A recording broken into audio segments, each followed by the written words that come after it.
অঙ্কটা শেষ করে খেলাম, মানে এইটুকু গিলতেই তো কষ্ট হচ্ছে। আর কলা অনেক তিতা, যদিও আমার কলা আমার পছন্দ, কিন্তু কেন যেন ঢোক গিলতে কষ্ট হচ্ছে খেলা। কি বলিস? হ্যাঁ, এত বড় ছেলে তুই, এইটুকু লোকমা গিলতে তোর কষ্ট হচ্ছে? হ্যাঁ, কত যত্ন করে তোদের জন্য এগুলি রান্না করছি। এমনিতে কষ্ট হয় না, আজকে কেন যেন কষ্ট হচ্ছে। বড় বড় হা কর না, তারপর খা, দেখবি কত মজা লাগে। হ্যাঁ, হা কর, খা, হা কর।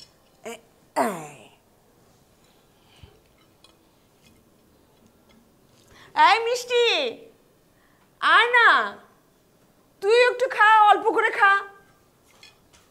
ম্যাগিও ঠিক আমার মতোই কোয়ালিটিতে কোনো ছাড় দেয় না। 7টি দেশের সেরা খামার থেকে আসে ম্যাগি নুডলসের ময়দা। মা হিসেবে এটাই আমার জন্য গিফট। বয় বয়, খা, তোকেও আন্দালিবির সাথে খাওয়াই দিই। অসম্ভব মা, আমার শরীর খারাপ, কোনোভাবেই খাওয়া যাবে না। আরে শরীর খারাপ দেখেই তো খাবি, নাহলে শরীর ভালো হবে কি করে? খালি কথায় কথায় ফিট যায়। নে তুই খা। খাবার খেয়ে পেট হলে আর জীবনে উঠতে হবে না। তাহলে তোমাকে কি যেন বলছে? কি বললি? কিছু না।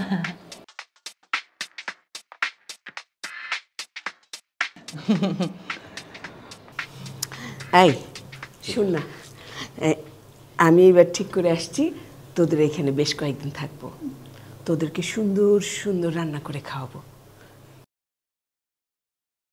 তোরা একলা একলা থাকিস, কি খাইস না খাইস কোনো ঠিক ঠিকানা নাই, তাই না? মা, এবার বাসায় গিয়ে তুমি আসিফের নামের মামলাটা তুলে নাও। হ্যাঁ ঠিক। কখনো না, মামলা কোর্টে উঠে গেছে, ওরা এবার আসিফকে ঠিক মতো শায়েস্তা করবে, দেখিস। খালা, আমি বলছিলাম কি যে মানে খামোকা আসিফের সাথে এই মামলা টামলা করে এটা কি লাভ? না, ওরা তো দুজন দুজনকে ভালোবাসে না। এর চেয়ে খালা, আমরা যদি পারিবারিকভাবে আসিফ আর মিষ্টিকে নিয়ে বসে যদি আমরা মীমাংসা করে ফেলি তাহলে ভালো না?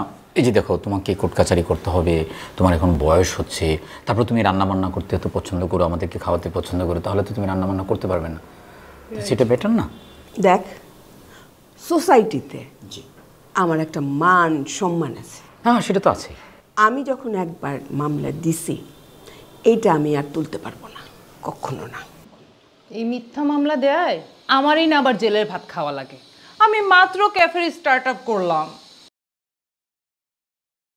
রাইট। হ্যাঁ, ক্যাফে? তোর রেস্টুরেন্টে না আমি শেফ হব। হ্যাঁ হ্যাঁ, কে কি বলিস? অবশ্যই। গেল, সব গেল আমার। ব্যবসা শুরু করার আগে শেষ। 10,000 পাওয়ারের বাল্ব দিও না, আমি এখন আর কাস্টমার খুঁজে পাবো না। গেল না, খালাকে কিন্তু নিতে পারিস। কি বলছিস? কি বলে বলতো? হ্যাঁ, তুই তো বুঝতে পারতেছিস না, আমি পারি তো না। না অবশ্যই খালা, তোমার রান্না খুবই চমৎকার, কিন্তু খালা আমি কি বলি জানো, তুমি এখানে যতদিন খুশি তুমি থাকো, তুমি থাকো, আমাদের সাথে আড্ডা দাও, রাতে আমরা লুডো খেলবো, আমরা নেটফ্লিক্সে আমরা মুভি দেখবো, তারপর আমরা বাইরে ঘুরতে যাব, রেস্টুরেন্টে খাবো, কিন্তু তোমার কষ্ট করে রান্না করার কি দরকার? কি কি বলিস তুই? হ্যাঁ হ্যাঁ খালা। না না,